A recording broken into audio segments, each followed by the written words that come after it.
ધારી તુલસીશ્યામ રોડનું કામ બન્યું લોકોના માથાના દુખાવા સમાન। ધારી તુલસીશ્યામ રોડનું નવીનીકરણનું કામ હાલ પૂરજોશમાં ચાલી રહ્યું છે, પરંતુ આ રોડના કામમાં નીતિ નિયમો સાઈડમાં મૂકીને થતું હોય તેવું સ્થાનિકો જણાવી રહ્યા છે।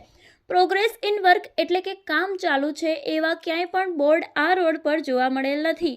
આડેધડ ખોદકામને લઈને અવારનવાર અહીં અકસ્માતો સર્જાણા છે।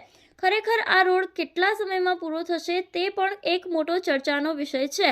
રસ્તાની માપ સાઇઝમાં પણ સ્પેસિફિકેશન મુજબ કામ થતું ન હોવાનું સ્થાનિકોએ જણાવ્યું હતું।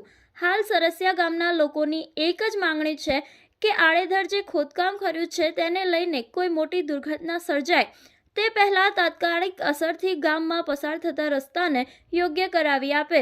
Bureau report Damor વનરાજભાઈ, Amreli.